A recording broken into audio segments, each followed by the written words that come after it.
Hello everyone. सो कैसे हैं आप लोग। आज हम लोग ऑल्टरनेटिंग करंट के ऊपर एपिसोड नंबर 2 लेके आ गए। इससे पहले वाले लेक्चर में ऑल्टरनेटिंग करंट क्या होता है, कैसे चलता है, डीसी और एसी में क्या अंतर है, जो फील होता है ऑल्टरनेटिंग करंट का, इमोशन होता है, वो पीछे वाला वीडियो में बता दिया गया है। आप उसको जाकर के देख सकते हैं, लिंक हम उसका डिस्क्रिप्शन में दे देंगे। अभी आज वाला जो लेक्चर है वो पिछले वाले से भी ज़्यादा इंपॉर्टेंट है, लेकिन अगर आप पिछला वाला वीडियो देख के आए हैं तो आपको और मजा आएगा। हालांकि पिछले वाले से उतना मतलब नहीं है। जो दो इक्वेशन था, I equal to I not sine omega T, E is equal to E not sine omega T, उसका फील जो है, जो ग्राफ का फील है, एसी का ग्राफ ऐसे साइनसोइडल क्यों होता है, ये सब चीज़ पिछले वाला वीडियो में बता दिया गया है। तो आइए हम लोग स्टार्ट करते हैं, एसी को कंटिन्यू करते हैं। और अभी पहले हम लोग यहां पर स्टार्ट करेंगे कि एसी करंट जो होता है, क्या एसी करंट कांस्टेंट हो सकता है। पहले इसके बारे में हम लोग डिस्कशन करेंगे, ये लेक्चर प्लानर है आज का। उसके बाद फिर कुछ हैशटैग पॉइंट्स एसी के बारे जो आपको सोचने पे मजबूर कर देगा कि एसी का नेचर ऐसा भी हो सकता है, उस बारे में। उसके बाद हम लोग एवरेज करंट जो होता है, यानी कि जो आपको एनसीईआरटी बुक में या बुक में लिखा होगा आई एवरेज, उसका जो टाइप्स होता है, यानी कि कौन कौन सा एवरेज करंट होता है, उसके बारे में डिस्कशन करेंगे। फिर डेरिवेशन करेंगे एवरेज करंट का, हाफ साइकिल और फुल साइकिल के लिए, मतलब जो दो एक्सप्रेशन होता है उसका। उसके बाद फिर फुल फील लेंगे हम लोग एवरेज करंट का। ये पूरा पढ़ने के बाद हम लोग फील करेंगे कि एवरेज करंट किस लिए पढ़ना है क्या एवरेज करंट, उसका फील। और उसके बाद कुछ न्यूमेरिकल्स करेंगे एवरेज करंट के ऊपर। फिर ये आरएमएस करंट जो होता है उसको नेक्स्ट वीडियो में हम लोग डिस्कस करेंगे। इस वीडियो में वो नहीं हो पाएगा। रूट मीन स्क्वायर करंट, ये सब नेक्स्ट वीडियो में डिस्कस होगा। तो आइए हम लोग स्टार्ट करते हैं। देखो पहले यहाँ जो लिखा है ना एवरेज करंट, जो हम लोग पढ़ने वाले हैं, ये कौन सा वाला करंट है एवरेज। पहले तो यार ना यहाँ पर हम लिख देते हैं, ये जब लिखेंगे ना ऐसे आई नॉट साइन ओमेगा टी, तो आई नॉट साइन ओमेगा टी का मतलब क्या है, किसी एक पॉइंट पे करंट, ठीक है, उस इंस्टेंटेनियस करंट यानी कि। उसके बाद जब हम लिखेंगे आई एवरेज, आई एवरेज कहने का मतलब छोटा सा यहाँ पर हम बता ही देते हैं। जब ये ग्राफ ऐसे बन रहा है ना, तो यहाँ पर आई आई आई आई आई आई आई आई आई आई आई आई आई, तो ये पूरा आई को जब कैलकुलेट करोगी तो उसको बोलोगी एवरेज, ठीक है। फिर एक और चीज होता है, अच्छा एवरेज जरूरी नहीं खाली यहीं का निकलेगा, एवरेज फुल का भी निकलता है और हाफ का भी निकलता है। एक्सप्रेशन लिखवाया है पिछले क्लास, समझाया भी थे ना, फुल का और हाफ का अलग अलग होता है। फुल में 0 आता है, हाफ में 0 नहीं आता है, 2 आई नॉट बाई पाई आता है, ठीक। तो ये एवरेज अलग चीज हुआ, यानी कि तुम अगर बात करोगी इसको हाफ का, और इसी का भी हम फील दिलाएंगे कि काहे होता है भाई, इसका डेरिवेशन है हालांकि, लेकिन फील कहने का मतलब कि एवरेज निकाल क्यों रहे, उसे समझ क्या है एवरेज निकालने से वो। अच्छा उसके बाद फिर हम लोग बात करेंगे आरएमएस के बारे।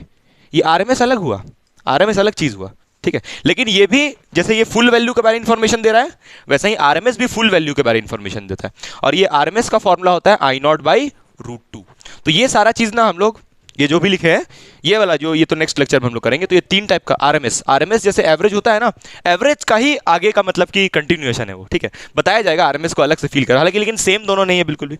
अब देखो यार, ये हम क्यों लिख रहे हैं फिर से, ताकि तुमको हम ये बता सके कि चैप्टर का नाम ऑल्टरनेटिंग करंट नहीं, alternating current and alternating EMF होना चाहिए। यानी कि जैसे तुम यहां लिखी हो, तो इसके साथ भाई नाइंसाफी मत करो, इसको भी ऐसे लिखो। जैसे तुम यहां पर लिखी हो आई एवरेज बराबर 2 आई नॉट बाई पाई, वैसे ही तुम आई एवरेज फॉर, इसके लिए क्या लिखोगी बोलो, 2 ई नॉट बाई पाई। ठीक वैसे ही इसके लिए क्या लिखोगी, E R M S is equals to E not by root 2। तो ये एकदम दिमाग में रखना है तुमको कि जो करंट के लिए पिक्चर बना रही हो, सेम वैसे ही पिक्चर किसके लिए बनाते चलना है, ईएमएफ के लिए। हालांकि हम हर जगह करंट करंट करंट करंट नाम लेंगे, लेकिन तुमको इसके बारे में भी सोचते चलना है। ये नहीं कि इसको भूल जाओ कि नहीं उसमें वैसा थोड़ी होता है, वोल्टेज ऑल्टरनेटिंग है तब ना करंट ऑल्टरनेटिंग है। तो ये बात हमेशा दिमाग में रखना। तो हम लोग अभी स्टार्ट करते हैं कि क्या ऑल्टरनेटिंग करंट कांस्टेंट हो सकता है। देखो 2 टाइप का करंट होता है, एक डीसी एक एसी। डीसी करंट हम लोग उसको बोलते हैं जो कि कांस्टेंट होता है कि वेरिएबल होता है। अरे भाई वेरिएबल भी हो सकता है, कांस्टेंट भी हो सकता है, लेकिन जो डीसी करंट है उसका डायरेक्शन नहीं बदलेगा। ये डेफिनेशन होगा ना। चलो हम अब स्टार्ट करते हैं, ठीक है। तो तुमको ये हम लिखने का जरूरत नहीं है, ये दिमाग में रहेगा तुमको कि जो आई के लिए हो रहा है वही ई के लिए हो रहा है, ठीक है। चाहो तो लिख भी सकती हो, ऐसा कुछ नहीं है, बुराई नहीं लिखने में। तो हम लोग अब स्टार्ट करते हैं और पहले डिस्कस करते हैं कि जो डीसी और एसी में सबसे बड़ा अंतर के बारे में डिस्कशन करेंगे। अंतर ही होगा एग्जैक्टली वो, ठीक है। अब से तुम एसी का डेफिनेशन क्या बोलोगे, पहले हम डेफिनेशन यहां लिखते हैं। अब से तुमको अगर कोई पूछेगा कि ऑल्टरनेटिंग करंट का डेफिनेशन क्या होता है, तो तुम कांस्टेंट वेरिएबल का बात नहीं करोगी, तुम बोलोगी ऑल्टरनेटिंग करंट वो करंट है, ऑल्टरनेटिंग करंट वो करंट है जिसका डायरेक्शन चेंज होता है। जो करंट का डायरेक्शन चेंज हो उसको ऑल्टरनेटिंग, मैग्नीट्यूड नहीं, मैग्नीट्यूड इसका कांस्टेंट होता है। हाँ, एक स्पेशल केस है जिसमें इसका मैग्नीट्यूड क्या होता है, कांस्टेंट। हम जितना पढ़ाएं पिछले क्लास में वो सारा वेरिएबल के लिए पढ़ाएं, लेकिन एक केस ऐसा है जिसमें इसका मैग्नीट्यूड कांस्टेंट भी होता है, यानी कांस्टेंट तो हो सकता है ना। अभी बताएंगे वो कब कांस्टेंट होता है, ये अभी बताया जाएगा, ठीक है।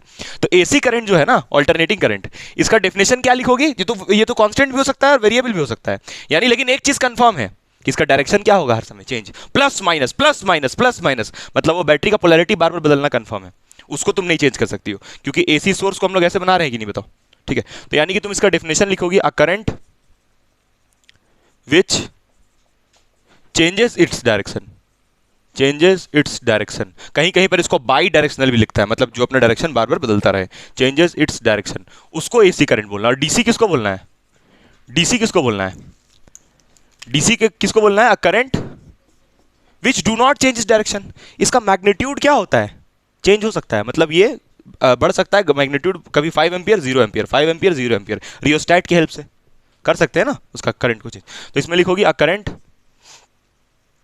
विच does not change its direction, does not change its direction, ये बोलना है। अब ये सब मैग्नीट्यूड और ये सब के बारे में बात ही नहीं करना है यार, क्योंकि वो तो ये लोग जज्बात बदल दे रहा है आगे चल के। ठीक है, इट्स डायरेक्शन, अपने डायरेक्शन को जो चेंज ना करे। अब ये हम लोग समझते हैं कि एसी अब कांस्टेंट कैसे हो सकता है, कब कांस्टेंट कब होता है और कैसे होता है।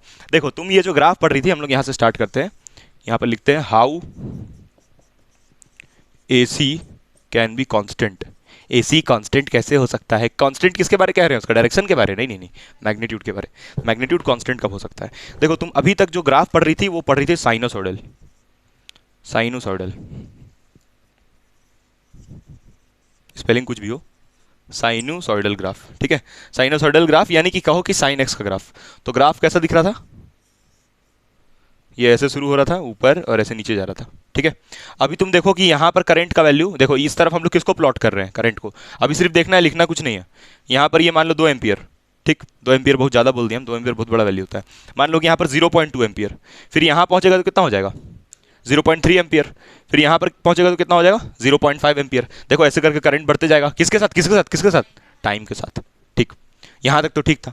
लेकिन अगर इसी को हम स्क्वायर वेव बोल दें, स्क्वायर वेव, अब स्क्वायर वेव क्या होता है भाई, चलो मान लो ना यहाँ पर ज़्यादा डेटा को नहीं खींचते हुए यहाँ पर 2 एम्पियर मान लेते हैं। मान लो यहाँ पर करंट 2 एम्पियर था, तो 2 एम्पियर इसका पीक वैल्यू हुआ। अब बोलोगे पीक वैल्यू क्या, यहाँ पर वाला, मान लो कि ये 2 एम्पियर यहाँ हो गया। ठीक है, मान लो एग्जाम्पल के लिए, और यहाँ पर कितना होगा नीचे की तरफ, -2 एम्पियर, -2, क्योंकि डायरेक्शन बदला इसीलिए। ठीक, अब अगर इसी को हम स्क्वायर वेव सोच लें एक बार, अगर स्क्वायर वेव सोच के चले, स्क्वायर वेव क्या होता है, देखो वेव ना अलग अलग टाइप का बनता है, ट्राइंगुलर वेव भी होता है, 3 टाइप का वेव बनता है। ये साइनोसॉइडल हुआ जो कि ऐसे करके चल रहा है। ठीक है, अभी एक नया वेव का नाम क्या लिया हम, स्क्वायर वेव। स्क्वायर वेव इसी के बारे में हम बोल रहे हैं कि ये कब तुम्हारा कांस्टेंट होगा। स्क्वायर वेव का मतलब क्या होता है, देखो यहाँ पर बना रहे हैं, बुक में दिया है बहुत जगह, और न्यूमेरिकल भी दिया है इसके ऊपर, बोर्ड में भी आया है न्यूमेरिकल इसके ऊपर। ठीक है, देखो ये ऐसा रहेगा, ठीक, फिर नीचे जाएगा, ठीक है, फिर आगे बढ़ेगा, फिर ऊपर जाएगा, फिर ऐसे करेगा, ऐसे करके आगे बढ़ते जाएगा। अब तुम देखना यहाँ पर ये कितना एम्पियर है, 2 एम्पियर, और यहाँ पर ये कितना है -2 एम्पियर। इस तरफ क्या है, टाइम। अब तुम देखना ये ऑल्टरनेटिंग करंट है, बिल्कुल है, बिल्कुल है, क्योंकि प्लस माइनस डायरेक्शन तो बदल रहा है अपना। ठीक है, प्लस माइनस हो रहा है, यानी ऑल्टरनेटिंग तो है। ऑल्टरनेटिंग मतलब डायरेक्शन चेंज होना चाहिए, क्या डिफिनेशन का है, डायरेक्शन चेंज हो रहा है, तो एसी करंट है।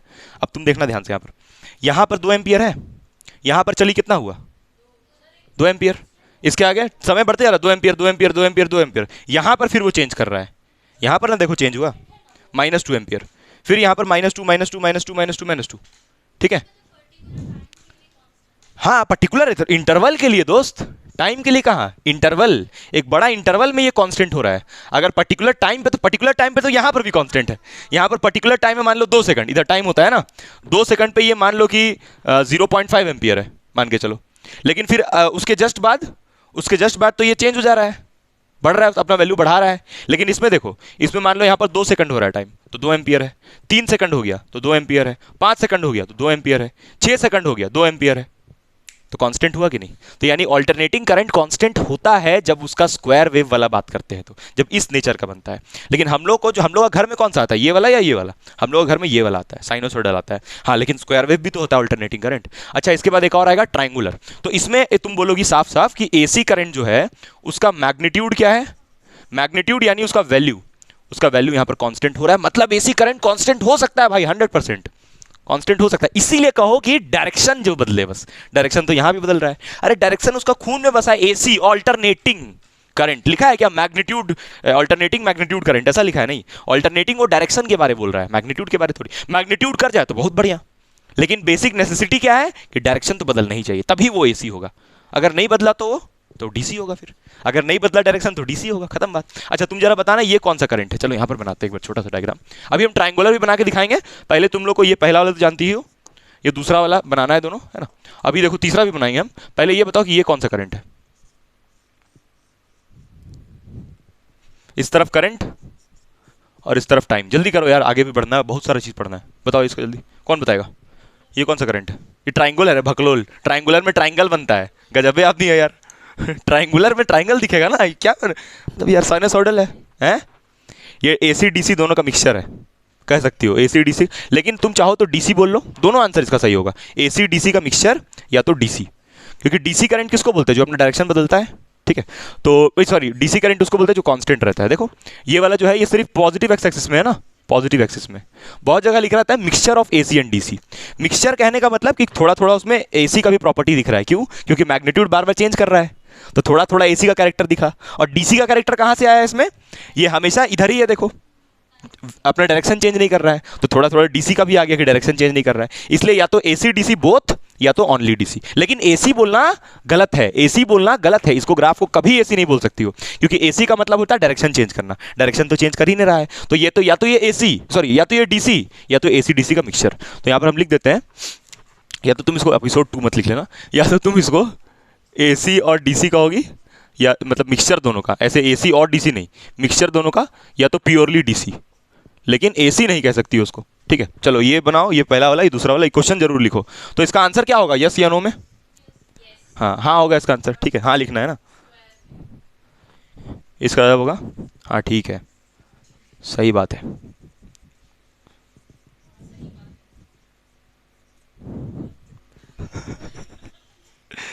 सही बात है, सही बात है, गलत गलत बोलती हो, लिखो जल्दी इसको। तो तीसरा जो होगा, तीसरा थर्ड वाला कौन सा होगा बाबू? Triangular, triangular wave. अब तुम ये मत सोचना कि बहुत कोई भारी भरकम पढ़ा दिए, ये सब सारा दिया हुआ है, कोई भी बुक देखोगी तो उसमें दिया रहेगा ये सब, ठीक है, ग्राफ्स। तो ट्रायंगुलर वेव कैसा होगा? ट्रायंगुलर वेव में भी एसी कांस्टेंट होगा कि वेरिएबल होगा? ग्राफ से समझ में आएगा, देखो ग्राफ से समझ में आएगा। ये देखो यहां पर ये क्या हो रहा है, वेरिएबल हो रहा है। वेरिएबल कैसे? तुम यहां पर देखो, इस तरफ टाइम है और इस तरफ क्या है, करंट ऊपर की तरफ। तो यहां पर तुम साफ साफ देख सकती हो कि यहां पर जो इस पॉइंट पे करंट इतना है, इस टाइम पे करंट इतना है, फिर देखो बढ़ते जा रहा है धीरे धीरे ना, फिर यहां मैक्सिमम हो रहा है, मतलब कि आई नॉट, उसके बाद फिर गिर रहा है गिर रहा है गिर रहा है गिर रहा है। तो वैसे ही हो गया ना ग्राफ, साइनसॉइडल टाइप का। साइनसॉइडल टाइप का क्या, साइनसॉइडल नहीं है ये, लेकिन लेकिन लेकिन लेकिन लेकिन इसका वैल्यू हर इंस्टेंट पे चेंज हो रहा है, प्लस माइनस प्लस माइनस। तो ये ट्रायंगुलर हुआ। चलो ठीक, अब नेक्स्ट हम लोग डिस्कशन यहाँ पर करने वाले हैं। नेक्स्ट डिस्कशन है तुम्हारा इंपॉर्टेंट हैशटैग पॉइंट्स के ऊपर, ठीक है। हैशटैग पॉइंट्स, हैशटैग पॉइंट्स मतलब ये एसी और डीसी में पूरा फर्क। अभी तक तुम जितना जगह पढ़ी होगी ना, जो भी तुम सुनी हो आज तक, मेरा मुंह से सुनी हो, या 10th में भी था एसी डीसी, छोटा सा 10th में भी था, तो तुम जो भी पढ़ी हो उसमें हर जगह तुम ये सुनती होगी demerits of DC, demerits of DC, दूर तक नहीं ले जा सकते हैं, डीसी से बहुत पावर लॉस होता है, ये सब सुनी होगी। आज हम ये तुमसे पूछते हैं कि एसी का क्या डीमेरिट है ओवर डीसी, मतलब एसी में ऐसा क्या नहीं हो सकता है, बाकी सब बहुत कुछ फायदा तो है, लेकिन क्या एक कुछ ऐसा चीज बता सकती हो जो डीसी में नहीं है, मतलब जो डीसी में थोड़ा एक, मतलब जिसकी वजह से एसी का जरूरत पड़ जा रहा है, हम सॉरी मतलब कि जिसकी वजह से डीसी का जरूरत पड़ जा रहा है। हम ये कह रहे हैं कि जो एसी है उसमें उसमें ऐसा क्या हो रहा है कि जिसकी वजह से हमको डीसी बहुत जगह यूज करना पड़ रहा है। चलो तुम मुंह बंद रखो, हाँ बोलो। तो वो तो एसी का फायदा हो गया, हम पूछ रहे डीमेरिट क्या है डीसी में, मतलब एसी में। देखो बता रहे एसी में एक कमी है, एक कमी नहीं बोलूंगी, मतलब कि एक चीज ऐसा है जो नहीं हो सकता, पॉसिबल नहीं है, करना बहुत मुश्किल है वो काम। क्या करना मुश्किल है? इन्वर्टर का नाम सुनी हो, ठीक है, इन्वर्टर का नाम सुनी हो, वो साफिया पगली, उसका बात पे ध्यान मत दो बाबू, जो पढ़ा रहे हो सुनो। देखो इन्वर्टर का नाम सुनी हो, है ना, इन्वर्टर। इन्वर्टर क्या करता है? इन्वर्टर कौन सा करंट रिसीव करता है? AC current, AC current receive करता है, और वो एसी करंट को वो स्टोर करता है, ठीक है। लेकिन यहीं पर दिक्कत आ गया, इन्वर्टर होता है ना घर में चार्ज करने के लिए, तो इन्वर्टर जो होता है उसके अंदर बैटरी लगा होता है, ठीक है, और वो एसी को एक्सेप्ट करता है, और फिर वो एसी को डीसी में बदल के एक्सेप्ट करता है अपने पास, क्योंकि उसको पता है कि उसको करंट को स्टोर करना है, और एसी करंट तो स्टोर हो ही नहीं सकता है। क्यों नहीं हो सकता है? क्योंकि एसी करंट बार बार फ्लक्चुएट रहता था, high low high low high low high low high low, जिसकी वजह से मतलब डायरेक्शन बदलता है अपना बार बार, जिसकी वजह से पावर लॉस होता है। पावर लॉस या ऐसा बोलो करंट में लॉस होने लगता है। तुम सोचो ना, बार बार कोई करंट हाई और लो होते रहेगा तो उसका लॉस नहीं होगा पावर में, बार बार चेंज करेगा अपना डायरेक्शन तो पावर लॉसेज होगा, बार बार फ्लक्चुएट करते रहेगा तो बहुत मुश्किल रहेगा उसको स्टोर करना। और मेरे पास जो भी इंस्ट्रूमेंट डिजाइन है, जैसे कैपेसिटर मान लो, बैटरी मान लो, ये सब को डिजाइन हम लोग किए हैं क्या सोच करके कि डीसी को स्टोर करना है। ऐसा करंट को हम लोग सोचे ही नहीं जो कि ऑल्टर हो। जैसे फॉर एग्जांपल देखो, तुम कैपेसिटर को पहचानती हो, कैपेसिटर में इस तरफ क्या आता है प्लस मान लो, और इस तरफ क्या आएगा माइनस। अब एक सेकंड में 50 बार प्लस माइनस इधर इधर हो सकता है? एक सेकंड में 50 बार इधर प्लस इधर माइनस हो पाएगा? नहीं हो पाएगा। देखो तुम पहले तो ये समझो यार कि इसमें कितना मेहनत से इधर प्लस और माइनस आ रहा है।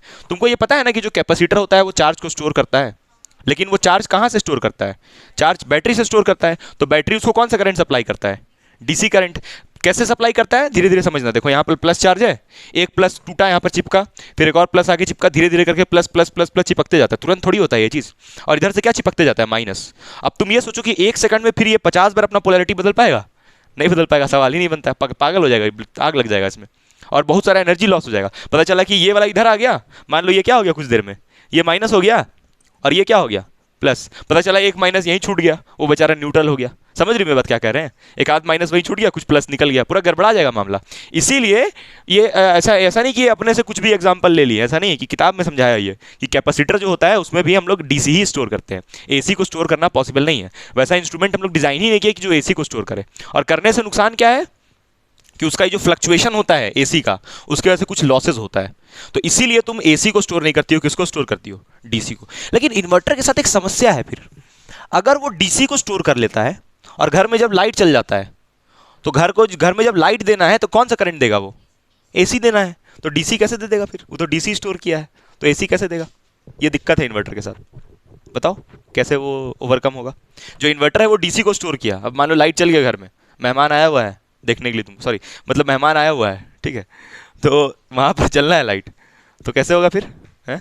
उसको जाके बोलोगी भाई एसी थोड़ा दे देना, दिक्कत है, बता रहे देखो। तो वो क्या करेगा ना, जो डीसी है उसको एसी में चेंज करेगा, डीसी जो वो स्टोर किया था उसको एसी में बदलेगा। और इस बीच में कुछ पावर लॉसेस होता है, ऐसा नहीं कि इन्वर्टर 100% एफिशिएंट होता है। समझ में आया मेरी बात क्या कह रहे हैं? तो यानी इन्वर्टर क्यों नाम है इसका? इन्वर्टर क्योंकि ये एसी को डीसी में बदल रहा है और फिर डीसी को एसी में बदल रहा है, इसलिए नाम है इसका इन्वर्टर। मतलब ये रेक्टिफायर नहीं हुआ। रेक्टिफायर उसको बोलते हैं जो मोबाइल का चार्जर में होता है, जो कि एसी को किस में बदलता है? डीसी में। लेकिन ये मोबाइल का चार्जर जैसा नहीं है, ये किसके ऐसा है? दोनों काम कर रहा है ये, एसी को डीसी में, डीसी को एसी में, दोनों। ठीक है, तो इन्वर्टर क्या करता है? एसी को बदलता है डीसी में, देन उसके बाद ये क्या करता है? सप्लाई करते वक्त डीसी को किस में बदलता है? एसी में। और यहां हम लिख देते हैं इंपॉर्टेंट बात हैशटैग पॉइंट में, AC current cannot be stored. तुमको क्वेश्चन समझ में आया साफिया? क्वेश्चन आया समझ में कि ये बोल रही थी पहले कंफर्म कर लीजिए बोलना क्या आपको। AC current cannot be stored, why? Because it has some frequency, it has some frequency. अब हैज सम फ्रीक्वेंसी का मतलब नहीं समझती हो? ये बस हम इतना ही लिखेंगे यहाँ पर कि क्या मतलब इसका, कि बार बार ये ऑसिलेट करते रहेगा। फ्रीक्वेंसी होने का मतलब क्या है? ऑसिलेट करते रहना। फ्रीक्वेंसी का डेफिनेशन ही सब बताया था ना पिछले क्लास, है ना? अच्छा तो यानी कि हम लोग स्टोर किसको करेंगे? So DC is always stored, DC is always stored. हम लोग डीसी को ही स्टोर करते हैं। नहीं, तब भी नहीं। लो फ्रीक्वेंसी का रहेगा तो भी स्टोर नहीं करेंगे। और लो फ्रीक्वेंसी का एसी हम रख के करेंगे क्या? कहाँ यूज करेंगे उसको? ठीक है, हमको हमेशा करंट जो चाहिए वो हाई फ्रीक्वेंसी का, जैसे घर में यूटिलाइजेशन के लिए करोगी ना, जो भी करोगी तो हाई फ्रीक्वेंसी का ही चाहिए, तो इसलिए लो फ्रीक्वेंसी का भी नहीं। अच्छा एक और चीज, लो फ्रीक्वेंसी एसी को मेजर ही नहीं कर पाते हम लोग। अगर कोई लो फ्रीक्वेंसी, बड़ा फ्रीक्वेंसी का जो एसी है, बड़ा फ्रीक्वेंसी समझती हो? बड़ा फ्रीक्वेंसी मतलब जो एक सेकंड में 50 बार ऑन ऑफ हो रहा है, उसको मेजर करने में तो दिक्कत हो ही रहा है। और अगर कम फ्रीक्वेंसी का भी हो, मतलब कि एक सेकंड में मान लो 10 बार भी कर रहा है, उसको भी मेजर करना दिक्कत। ये बुक में लिखा है, अपने मन से कुछ नहीं बता रहे हैं, किताब में लिखा है। तो हम लोग फिर भी डिजाइन करते हैं, क्या नाम बताए थे उसका? हॉट वायर एमीटर, जो कि क्या करता है? एसी को मेजर कर पाता है। ठीक है, अब कैसे मेजर करता है एसी को? अच्छा, उसका नाम हॉट वायर एमीटर क्यों है वो भी डिस्कस करेंगे, हैशटैग पॉइंट में वही सारा कवर करेंगे। ठीक है, हो गया, लिख लिए? लिखो ये। तो अभी इसके बाद नेक्स्ट हैशटैग पॉइंट है ये। ठीक है, नेक्स्ट हैशटैग पॉइंट, इसमें हम लोग क्या डिस्कस करेंगे कि जो तुम्हारा ये है हॉट वायर एमीटर, वो एसी और डीसी दोनों को कैसे मेजर कर लेता है? तो तुम लोगों को पिछले बार बताया गया था ना कि जो अच्छा ऑर्डिनरी, तो ये तो पता होना चाहिए पहले, गैल्वेनोमीटर जो होता है उसका औकात नहीं होता है एसी को मेजर करने का। अच्छा तुमको पता है, तुम पिछले बार बताए थे गैल्वेनोमीटर ऐसे ऐसे होता है, बताए थे ना पिछले बार क्लास में हम, ऐसे ऐसे होते रहता है। तो जब उसको ध्यान से देखा जाता है ना, तो देखा जाता है कि वो हिल ही नहीं रहा है। क्यों? अगर उसको बड़ा गौर से देखते हैं ना, तो देखते हैं हिल ही नहीं रहा है गैल्वेनोमीटर करंट देने पर भी। ये बड़ा गजब, बहुत बहुत लोग बोल रहे थे कि ये क्या, ये करंट नहीं कुछ और है, क्योंकि गैल्वेनोमीटर में देने से वो हिल ही नहीं रहा था।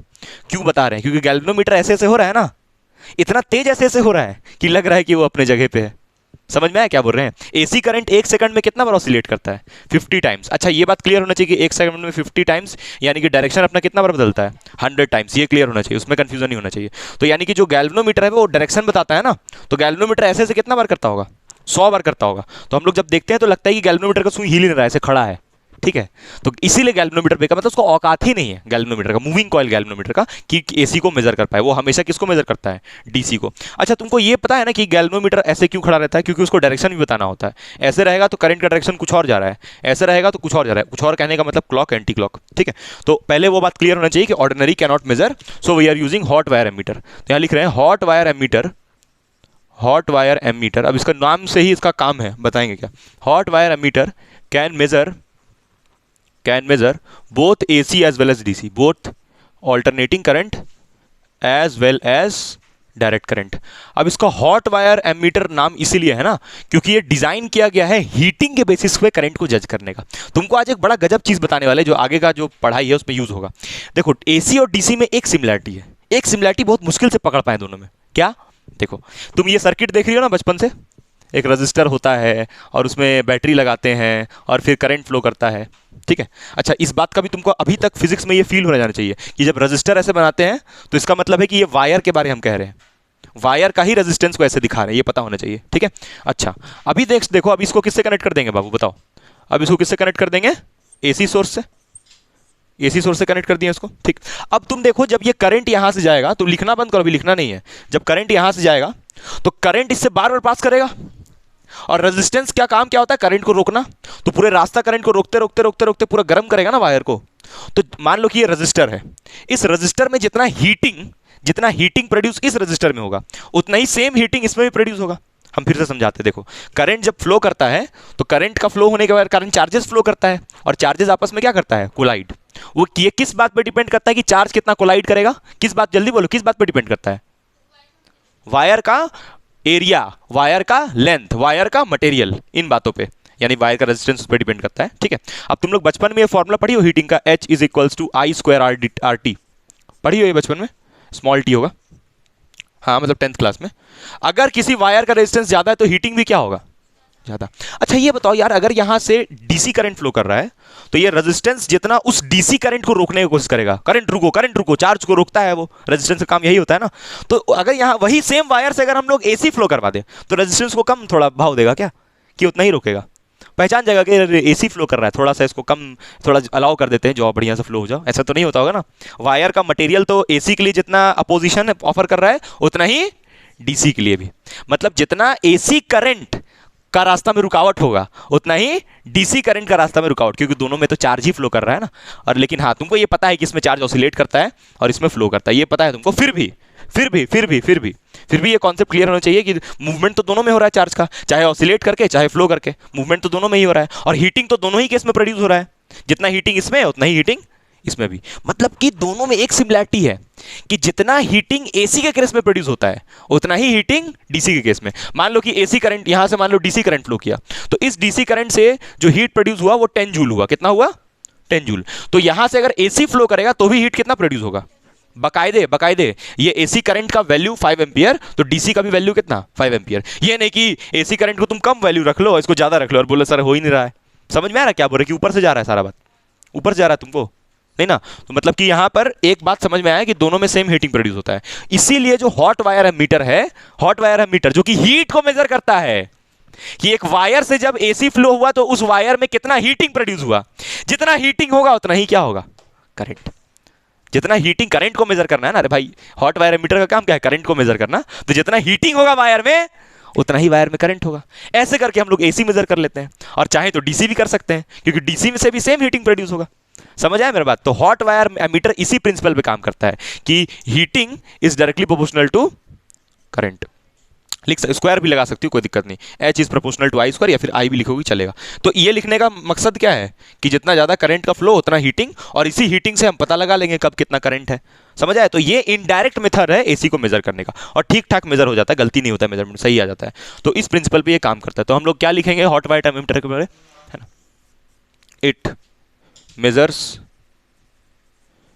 दी हीटिंग इफेक्ट, हीटिंग इफेक्ट को मेजर करेगा और उसी हिसाब से करंट को बता देगा।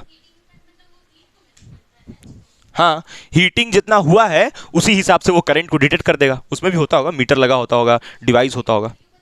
करंट का वैल्यू हीट क्यों बताएगा? करंट का वैल्यू बताएगा ना, वो हीटिंग को देखेगा, एनालाइज करेगा कि हीटिंग इतना है, उसके बेसिस पे वो करंट बता देगा, सुई अपना डिफ्लेक्ट करके। समझी? समझ में आया पक्का? हाँ, क्योंकि उसमें तो गैल्वेनोमीटर, वो तो अलग डिस्कशन हो गया। मूविंग कॉइल गैल्वेनोमीटर के अंदर मैग्नेट होता है, मैग्नेटिक फील्ड जितना होता है उसके हिसाब से वो तो अलग चीज़ हो गया फिर, ठीक है, वो तो अलग डिस्कशन हो गया। लेकिन यहाँ पर ये हीटिंग इफेक्ट पे काम करता है, जैसे moving coil galvanometer magnetic effect पे काम करता है, वैसे ही ये हीटिंग इफेक्ट पे। हालांकि मूविंग कॉइल गैल्वेनोमीटर कॉइल कितना घूम रहा है वो सब पे भी निर्भर करता है, ठीक है। कॉइल जितना घूमेगा उतना ही उसमें करंट होता था ना, सब भूल गई क्या? ठीक है, तो इसको लिखो जल्दी से। अब नेक्स्ट जो हम लोग को पढ़ना है वो है एवरेज करंट, ठीक है। नेक्स्ट हेडिंग लिखना है एवरेज करंट। ये सारा एसी और डीसी में जो भी और सोच सकते थे हम लोग वो डिस्कस कर लिए। एवरेज करंट अभी ये खत्म नहीं हुआ है, अभी कम से कम तीसरा क्लास तक भी ये एसी डीसी का डिस्कशन चलते ही रहेगा, ठीक है। उसके बाद फिर हम लोग सिर्फ प्योरली फिर एसी के बारे में बात करेंगे। तो एवरेज करंट, तो एवरेज करंट को हम लोग ऐसे लिखते हैं आई ए वी जी, या फिर इसी एवरेज करंट का दूसरा नाम क्या होता है? Mean, mean value. हाँ, क्या बोल रही हो? Of current. नहीं नहीं नहीं, नया टॉपिक है अभी ये, mean value of current. Start करते वक्त तो बताए थे ना हम, ठीक है। मीन वैल्यू ऑफ करंट, और मीन वैल्यू को इसको आई एम भी लिखते हैं, आई एम, ठीक है। आई एम लिखा हुआ भी मिल जाए, कैपिटल एम। अगर आई स्मॉल एम लिखा रहा तो वो अलग होगा। फिर ये बुक में सिंबल्स यूज करता है तो उससे पागल हो जाता है इंसान। देख लो पहले, ये समझ लो, उसके बाद लिखना। देखो एक्सप्रेशन जब हम करंट का लिख रहे हैं, ये कौन सा करंट? इंस्टेंटेनियस का लिख रहे हैं। क्या लिख रहे हैं? I not sine omega T. इसी को हम लिखने कैसे बताए थे? और I is equal to I M sine omega T. ये आई एम का भी मतलब मैक्सिमम, या आई नॉट का मतलब भी मैक्सिमम। मैक्सिमम मतलब कि जहां पर जाके वो मैक्सिमम हो रहा है वो। और हाँ बोलो, कहो कौन बोला? हाँ, ये आई नॉट इंस्टेंट का ही है, इंस्टेंट का मैक्सिमम वैल्यू है, और ये आई एम भी इंस्टेंट का मैक्सिमम वैल्यू। मतलब यहां पर देखो हम बता रहे हैं, जैसे ये ग्राफ बना मान लो, तो ये ग्राफ का यहां पर जब देखोगे ना, तो इसको तुम चाहे तो आई एम बोल लो, चाहे तो तुम क्या बोल लो? आई नॉट। लेकिन ये आई कैपिटल एम अलग हुआ। आई कैपिटल एम का मतलब हुआ ये पूरे का मीन, मीन या एवरेज, तो पगलाना नहीं है उससे, ठीक है। ये आई स्मॉल एम का मतलब हुआ कि maximum value of instantaneous current, और आई कैपिटल एम का मतलब कि mean value of current. Mean value of current, इसको मैक्सिमम से कोई मतलब नहीं है एम को। क्या एम को मैक्सिमम से कोई मतलब है? समझ में आया ये जो बोल रहे हैं हम? हाँ ठीक, तो ये दिमाग में रखना है, पगलाना नहीं है बाद में। चलो, तो अब हम लोग पहले डिस्कशन करते हैं कि एवरेज है क्या भाई। देखो एवरेज ऐसा नहीं कि खाली एसी का, ये एवरेज हम लोग एसी का ही डिस्कस कर रहे हैं, ऑफ एसी करंट। लेकिन ऐसा नहीं कि एसी का ही निकलता है एवरेज, एवरेज तुम डीसी का भी निकालती हो, एवरेज तुम ऑफ एसी करंट, तो तुम डीसी का भी एवरेज निकालती हो, वैसा कोई बात नहीं है। हाँ, तो ये एवरेज करंट जो हम लोग निकालते हैं ना, वो डायरेक्ट का भी निकलता है और एसी का भी निकलता है, दोनों के लिए एवरेज करंट निकलता है। ये नहीं कि सिर्फ एसी के लिए ही होता है, ठीक है। तो हम लोग को लेकिन अभी किसके बारे में बात करना है? सिर्फ ऑल्टरनेटिंग करंट के बारे, और इसका ही ज़्यादा जरूरी है। इसका ज़्यादा जरूरी क्यों है? इसका ज़्यादा जरूरी इसलिए है क्योंकि एसी करंट का वैल्यू तो हर पॉइंट पे चेंज हो रहा है, तो उसको ऐसे अंदाजा से बता देना कि इसका एवरेज यानी कि टोटल सम ऑफ करंट्स इतना होगा, वो अच्छा नहीं है। इसीलिए हम लोग यहाँ पर इंटीग्रेशन का यूज़ करते हैं, ठीक है। तो एसी दो तरीके, एवरेज करंट दो तरीके से निकलता है। पहला, जब तुम ऐसे निकालो इसको, देखो आई एवरेज, तुमको अलग अलग वैल्यूज दिया हुआ है करंट का, मान लो i1 दिया हुआ है, i2 दिया हुआ है, i3, मतलब डिफरेंट डिफरेंट वैल्यूज दिया हुआ है। उसको कहाँ तक जोड़ोगे? n तक, जितना वैल्यूज दिया हुआ है जो भी करंट का उसको लो, और कितना नंबर ऑफ करंट्स है उसे डिवाइड कर दो। तो ये एवरेज तो बचपन से पढ़ते आ रही हो, है ना। इसको मीन भी बोलते हैं, फिर से बोल रहे हैं, आई एम भी लिखा हो सकता है। अब ये जो दूसरा वाला है ना, इसी को हम लोग को यूज करके अभी डेरिवेशन भी करना है। ये वाला देखो, आई एवरेज, जनरली इसी को हम लोग एसी के लिए यूज कर रहे हैं, यही वाले को, लेकिन ये भी हो सकता है, ठीक। तो इसके लिए क्या लिखेंगे? I average is equals to, बोलो क्या लिखा जाएगा इसके लिए? Integration I D T upon integration dt। अब ऐसा नहीं है कि एवरेज सिर्फ करंट के लिए ही होता है, क्या आई D T by integration I D T. अब यहाँ आई डी आई बोल रही हो, क्या I D I? I D I मतलब कि यहाँ क्या आई डी आई मतलब करंट के रिस्पेक्ट में करंट का इंटीग्रेशन, कुछ भी, ठीक है। यहाँ पर देखो ये क्या किया हुआ है, समझाते हैं, देखो अभी समझ में आ जाएगा। देखो बता रहे क्या यहाँ पर किया है, छोटा सा बता देते हैं। देखो करंट का फॉर्मूला क्या होता है, मतलब जो हम लोग पढ़े थे वहाँ पढ़े थे, क्या नाम, चैप्टर 3 में पढ़े थे, इंस्टेंटेनियस करंट एवरेज करंट। क्या फॉर्मूला पढ़े थे, देखो हम लिखते हैं आई एवरेज फॉर डीसी। क्या पढ़े थे हम लोग, बताओ, total charge by total time पढ़े थे। तो टोटल चार्ज को कैसे लिखोगे, टोटल चार्ज को मान लो क्यू लिख लो, डेल्टा क्यू, और इसको डेल्टा टी। अब यहां पर तुम देखना ये जो लिखा है ना, this is total charge. How? क्योंकि चार्ज का फॉर्मूला क्या होता है, करंट इनटू टाइम होता है। चार्ज का फॉर्मूला करंट इनटू टाइम। तो यहां पर जो करंट लिखा है आई लिखा है और टाइम क्या लिखा है dt, तो चार्ज को हम क्या लिखेंगे dq, और यहां पर ये टाइम dt। तो देखो dq चार्ज का मतलब क्या होगा, dq चार्ज का इंटीग्रेशन मतलब टोटल चार्ज, और dt टाइम का इंटीग्रेशन मतलब टोटल टाइम। तो total charge by total time, तो करंट एवरेज। समझ में आया? तो एवरेज का फॉर्मूला वही होता है ना, total current upon total time. तो वही चीज, total charge upon total time, तो वही तो लिखा हुआ है यहाँ पर। बस dq को हम थोड़ा आई dt लिख दिए, थोड़ा अलग दिख रहा है। समझ आया कि नहीं आया? तो ये टोटल चार्ज और नीचे में टोटल टाइम, ठीक है। यहां पर लिमिट लिखना पड़ेगा कि तुमको कितना टोटल चार्ज है, तो तुम बोलोगी 0 से 10 कूलम, तो यहां पर 0 to 10 लिख दोगी। लेकिन यहां पर देखो हम इसको जब चेंज करते हैं इंटीग्रेशन को, तो आई डी टी आ जाता है। अब तुम कहोगी सर ऐसे क्यों लिख रहे हैं, क्योंकि देखो यार ये आई के बारे में हमको पता है ना। बोलोगी सर आई क्या है, आई का मतलब है इंस्टेंटेनियस करंट। आई का मतलब है इंस्टेंटेनियस करंट। कैसे इंस्टेंटेनियस करंट, तुम ये फॉर्मूला नहीं पढ़ी हो मेरे से, देखो तो आई इंस्टा बराबर D Q by D T. तो जब यहां से dq निकालोगे तो क्या आएगा, आई इंस्टा dt। तो यहां पर ये जो आई हुआ ये कौन सा करंट हुआ, इंस्टेंटेनियस। तो आई का वैल्यू तुम कितना डालोगी, अगर ऑल्टरनेटिंग का बात करोगी तो आई को कितना डालोगी, I not sine omega T. Clear है ये वाला, ये जो फॉर्मूला लिखा उसका कॉन्सेप्ट, ये इंस्टेंटेनियस जिसको तुम ऐसे लिखोगी, जो कि तुम देखो यहां से पढ़ी थी वहीं से निकला है ये, ठीक है। अब हम जब डेरिवेशन करवाएंगे, तो हम अगर ये dq निकाल लेंगे, हम यहीं से स्टार्ट करेंगे, आई एवरेज लिखेंगे, ये अगर dq हम सॉल्व करके निकाल लें और यहां पर पुट कर देंगे तो काम बन जाएगा। और यहां पर ये टाइम का तो कुछ नहीं, इंटीग्रेशन क्या होगा, dt का इंटीग्रेशन क्या हो जाएगा, t हो जाएगा।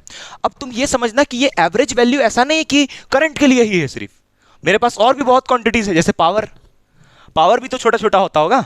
पावर डीपी तो टोटल पावर निकालने के लिए क्या करोगी, पी एवरेज। तो ये देखना तुम ध्यान से कि एवरेज पावर के लिए फॉर्मूला क्या लिखोगे, बताओ तो जरा, integration P D T by integration dt। मान लो हम तुमको बोलेंगे एवरेज ईएमएफ, तो एवरेज ईएमएफ के लिए क्या लिखोगी, integration E D T by integration dt। तो ये सॉरी यहां पर ये dt नहीं होगा, ठीक है, यहां पर dt नहीं होगा, टाइम नहीं होगा, यहां पर ये पावर के लिए हुआ, ठीक है, P D T by integration. मतलब कि ये जो फॉर्मूला लिखा जा रहा है एवरेज का, वो सिर्फ करंट के लिए नहीं, और भी जितना फिजिकल क्वांटिटीज होता है सब में ये लगेगा। तो तुम देखो इसको लिखोगी कैसे, ये सब लिखने के बजाय तुमको देखो इसको ऐसे लिखना है। हाँ बताएंगे वो सारा हम, देखो तुमको ऐसे लिखना है, y is equals to integration y dx, y average by integration dx, ठीक है। अब जैसे ईएमएफ के लिए लिखना है अगर, तो ईएमएफ के लिए भी वैसे ही लिखोगी, ठीक लिखे थे हम यहाँ पर। ईएमएफ के लिए भी अगर लिखोगी ई एवरेज, तो क्या लिखोगी उसको, ई डी टी। अब किस लॉजिक से लिख रहे हैं वो भी हम समझाते हैं, देखो लॉजिक बताते हैं यहाँ पर, देखना लॉजिक देखना यहाँ पर, लॉजिक देखो, ये ग्राफ था, ठीक है, ये graph, this is the graph, और इस ग्राफ में ऐसे साइनोसॉइडल वेव बन रहा था। इस तरफ इस तरफ कौन सा एक्सिस होता है, वाई, इस तरफ कौन सा एक्सिस होता है, एक्स, ठीक।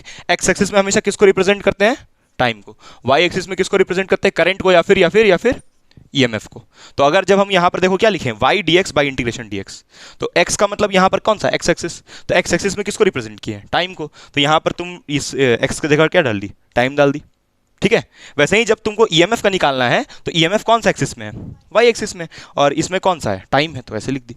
बाकी इसका एक्सप्लेनेशन हम तुमको दे दिए कि आई डी टी का क्या मतलब, वो सब बता दिए, ठीक है, क्लियर है। तो तुम किसको थंब रूल मान के चलोगी, ये वाले को, ठीक है। तो तुम लिख लो सारा फॉर्मूला, है ना, ये सारा बात लिख लो, और ये भी लिख लो अगर समझने के लिए। चलो फिर आगे हम लोग बढ़ेंगे और समझेंगे कि इसका यूज कैसे करते हैं, ये वाले का, इसका यूज करना है, लिखो। देखो अभी हम लोग जो एवरेज करंट और एवरेज करंट जो बोलते हैं हाफ साइकिल का इतना होता है, फुल साइकिल का इतना होता है, उसको डराइव करने वाले हैं, किसके हेल्प से, ऑब्वियसली जो एवरेज वैल्यू का जो फॉर्मूला निकाले थे उसके हेल्प से, ठीक है। तो यहाँ पर अभी हेडिंग क्या लिखना है, एक्सप्रेशन फॉर, और तुमको उस इस वाले डेरिवेशन को देख के समझ में आएगा कि वो जो फॉर्मूला बोले थे अभी वो यूज कैसे हो रहा है, ठीक है। Expression for average value of AC over half cycle, full cycle चलो पहले निकालते हैं, over full cycle. Full cycle समझती हो? फुल साइकिल मतलब, फुल साइकिल मतलब वन कंप्लीट साइकिल, यानी कि कहाँ से कहाँ तक का हम बात करें, डायग्राम देख लो यहाँ पर, यहाँ से शुरू हुआ और ये ऐसे गया यहाँ तक, यानी ये 0 से स्टार्ट हुआ और यहाँ तक गया t, और ये कितना होता था t/2। हम तो ये फुल का बात कर रहे हैं। तो अगर देखो तुम, दो तरीका है इसको करने का यार, एक तो तुमको हम आसान तरीका बताते हैं जो फॉर्मूला डायरेक्ट है, बाकी हम तुमको कॉन्सेप्ट से भी समझाएंगे। अभी देखो यहाँ पर अगर ऐसे देखा तो ऊपर ऊपर बिना कॉन्सेप्ट का, तो ऐसे देख लो, आई एवरेज बराबर इंटीग्रेशन आई डी टी और अपॉन इंटीग्रेशन डी टी, ठीक है। और उसके बाद फिर यहाँ पर देखो, इस हमको कहाँ से कहाँ तक का एवरेज निकालना है, 0 से पूरा टाइम t का। तो यहाँ पर लिमिट क्या लोगी टाइम का, 0 से लेके t। यहाँ पर भी टाइम के ही रिस्पेक्ट में इंटीग्रेशन है, तो टाइम कहाँ से कहाँ तक हम वेरी कर रहे हैं, 0 से t। और ये i के जगह पे क्या डालोगी, बोलो i के प्लेस पे क्या डालोगी, बोलो बोलो बताओ बताओ। i के तुम डालोगी I not sine omega T. उसके बाद इसको यहाँ पर आई नॉट साइन ओमेगा टी डालोगी, पूरा सॉल्व करोगी, इंटीग्रेट करोगी, और ये इंटीग्रेट करके आएगा 2 आई नॉट बाई पाई, मतलब सॉरी 0 आएगा। 0 क्यों आएगा, क्योंकि यहाँ पर हम लोग लिमिट क्या लिए हैं, फुल साइकिल के लिए, तो 0 आएगा। हाँ हाफ लेते मतलब 0 से t/2 लेते, तो यहाँ भी क्या डालना पड़ता, 0 से t/2, तो जो अभी लिखे थे 2 आई नॉट बाई पाई वो आता, ठीक है। तो इसको सॉल्व करके वैसे आएगा। बाकी अभी थोड़ा सा कॉन्सेप्ट यही लगाएंगे, लॉजिक यही लगाएंगे, लेकिन थोड़ा तुमको हम समझाएंगे कि ये चल कैसे रहा है यहाँ पर मामला, ठीक है। तुम ये पहले सोच के बताओ यार कि अभी जो तुमको हम समझा रहे थे एग्जैक्टली उसमें हम तुमको ये बताएं कि देखो ये कहाँ से आया, तो ये कहाँ से आया था, डी क्यू बराबर आई डी टी से ना, ये डी क्यू के ही जगह पे आई डी टी लिख दिया ना। बहुत लोग पूछता है सर ये एवरेज निकाल क्यों रहे हैं, उसको हम छोटा सा बताते हैं। देखो तुम्हारा करंट यहाँ से कहाँ तक गया है, यहाँ तक, यहाँ पर करंट का वैल्यू कुछ और कुछ और कुछ और कुछ और कुछ और चेंज हो रहा है बार बार वैल्यू। तो यहाँ पर I1 करंट, यहाँ I2, यहाँ I3, यहाँ I4, यहाँ I0, फिर I1 I2 I3 I4 I0 change हो रहा है, मतलब हर पॉइंट पे वैल्यू। तो तुमको इसका एवरेज लेना पड़ेगा कि नहीं, बताओ। एवरेज किसको कहते हैं, जब अलग अलग वैल्यूज मिलता है कोई चीज़ का, जैसे पेट्रोल का, जब गाड़ी में पेट्रोल भरवाती हो तो अलग अलग एवरेज देता है, कभी ज़्यादा माइलेज देता है, कभी कम माइलेज देता है, तो बोलते हैं अरे ये इतना एवरेज दे रहा है, क्योंकि वो अलग अलग अलग अलग हमेशा ऑफर कर रहा है। कभी एक इतना किलोमीटर चल रहा है इतना तेल में, कभी बदल जा रहा है वो कि उतना किलोमीटर में उतना दूर नहीं चल पा रहा है, उससे कम दूर पे ही रुक जा रहा है, तो इसलिए उसका एवरेज निकालते हैं। ठीक वैसे ही यहाँ पर भी हो रहा है, करंट हर पॉइंट पे अपना वैल्यू चेंज कर रहा है, इसीलिए हम लोग क्या करेंगे कि उसका एवरेज निकाल लेंगे। अगर टोटल का बात करना है तो आई टोटल नहीं बोल सकते हैं इसको, क्या इसको हम यहाँ पर टोटल या नेट बोल रहे हैं, नहीं, it is not net value of average current, क्योंकि वो अलग अलग हो सकता है करंट लॉस हो गया हो कहीं पर, समझ में आए, तो इसलिए एवरेज निकालते हैं हमेशा उसका। तो अभी तुम देखना कि इससे करना यही काम करेंगे हालांकि, लेकिन थोड़ा और लॉजिक लगा के उसमें। तो अभी हम लोग पहले यहाँ पर एक करंट मान रहे हैं I not sine omega T, है ना, तो हम लोग बोलेंगे let I is equal to I not sine omega T be an alternating current at any time T. किसी टाइम टी पे ऑल्टरनेटिंग करंट क्या है, इतना, ये एक्सप्रेशन है उसका, किसी टाइम टी पे, any time T. Any time T क्यों, क्योंकि देखो यहाँ पर टाइम t/2 है, यहाँ पर टाइम t/4 है, अलग अलग इंटरवल पे करंट कहीं मैक्सिमम कहीं जीरो, ये पढ़ाए थे पिछले बार, इसलिए हम बोले किसी भी रैंडम टाइम पे ये एक्सप्रेशन तो होगा ना, किसी भी रैंडम टाइम पे। तो इसको हम लोग मान लेते हैं ये वाले को इक्वेशन नंबर 1, इसको मान रहे हैं इक्वेशन नंबर 1, ठीक है। अब तुमको पता है कि अगर हमको करंट निकालना है एवरेज, तो एवरेज करंट निकालने के लिए फॉर्मूला है मेरे पास integration D Q by integration D T, मतलब total charge by total time. तो पहले अगर इसको सॉल्व करना है तो ये निकालना पड़ेगा, यानी कि इंटीग्रेशन क्या निकालना पड़ेगा, डी क्यू। तो इसको मान लेते हैं इक्वेशन 2। हम लोग अब किसको सॉल्व करने को सोचेंगे, ये इंटीग्रेशन डी क्यू को, इसको सॉल्व करके निकालेंगे, यहाँ डाल देंगे तो काम हो जाएगा। अब तुम ये समझना यार कि यहाँ से जब तुम देखोगे इसको, integration for solving the integral, किसको सॉल्व करेंगे, ये इंटीग्रल को, solving the integral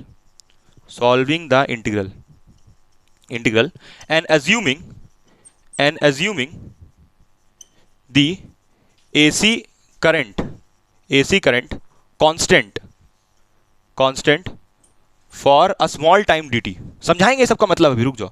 for a small time dt हम लोग कोई छोटा सा टाइम ले रहे हैं dt। तुम देखो यार ऑल्टरनेटिंग करंट हर समय चेंज करता है, हरदम चेंज करते रहता है अपना वैल्यू को तुरंत। तो हम क्या करते हैं ना, छोटा सा टाइम यहाँ पर हम dt पकड़ लेते हैं, तो dt टाइम के लिए कांस्टेंट तो होगा ना, छोटा सा टाइम dt के लिए तो कांस्टेंट होगा, फिर तुरंत चेंज हो जाएगा। क्योंकि देखो यार यहाँ पर जब तुम इंटीग्रेशन dq निकाल रही हो, तो इस इंटीग्रेशन dq का क्या मतलब है, चलो यहाँ पर लिखते हैं, क्या लिखोगी बताओ उसको, इंटीग्रेशन आई dt। अब ये I का मतलब कौन सा करंट? ऑल्टरनेटिंग करंट, जिसका एक्सप्रेशन ये है। और तुमको तो पता है कि ये जो करंट है ये हरदम चेंज करेगा, तो हरदम चेंज करेगा तो तुम इसको कांस्टेंट बोल सकती हो? नहीं बोल सकती हो। और यहाँ पर जो करंट है ये डीसी है कि एसी यार? ये सोच के बता दो। ये डीसी है। ये जो फॉर्मूला है किसका है? डीसी का है ना। अरे भाई ये जो फॉर्मूला है I is equals to D Q by D T, ये किसके लिए आया है? डीसी के लिए आया है। तो फिर ये एसी में कैसे लगा दे रही हो? क्योंकि तुम ये मान रही हो कि ये जो ऑल्टरनेटिंग करंट है कुछ समय के लिए तो कांस्टेंट होगा ना, कुछ समय के लिए तो अपना डायरेक्शन नहीं बदलेगा, छोटा सा टाइम इंटरवल के लिए, समझी? तो वही बात देखो हम यहां पर लिखे हैं, वही बात देखो लिखे हैं, solving the integral and assuming that the AC current constant for a small time DT. Small time DT के लिए इसको कांस्टेंट मान रहे हैं, तो अगर कांस्टेंट मान लिए छोटा सा समय के लिए तो वो डीसी नहीं हो गया? बताओ समझ में आया नहीं आया मेरी बात? तो वही चीज हम तो हम डायरेक्ट कर सकते थे, क्या दिक्कत है इसमें? यहाँ पर हम आई डी टी लिखते हैं, आई को डालते हैं और सॉल्व कर देते, जो भी करके बता रहे थे वहां पर साइड में, तो वो डायरेक्ट हो सकता है। लेकिन तुमको हम समझा दिए कि ये करंट कौन सा है? डीसी है। लेकिन ये एसी क्यों बन गया है? क्योंकि छोटे ये सॉरी मतलब ये करंट एसी है, लेकिन डीसी कैसे बन जा रहा है? क्योंकि स्मॉल इंटरवल ऑफ टाइम के लिए, उल्टा बोल दिया फिर से हम ये जो करंट है ये कौन सा है? एसी की डीसी? बोलो। डीसी है, क्योंकि ये फॉर्मूला डीसी का है। तो इसको हम छोटा सा टाइम के लिए लिए तो ये कांस्टेंट हो गया, तो यानी एसी का बिहेवियर शो कर रहा है। ठीक है, समझ में आया कुछ देर के लिए? अभी समझ में आया मेरी बात की नहीं समझ में आया? छोटा सा टाइम ले रहे हैं तो ये कांस्टेंट हो रहा है, इसलिए ऐसा फॉर्मूला हम लिख पा रहे हैं। ठीक है, तो यहाँ से फिर क्या होगा? इंटीग्रेशन आई को कितना डालोगी बताओ? हाँ बोलो। हाँ ठीक तो लिखे हैं, पढ़ लो।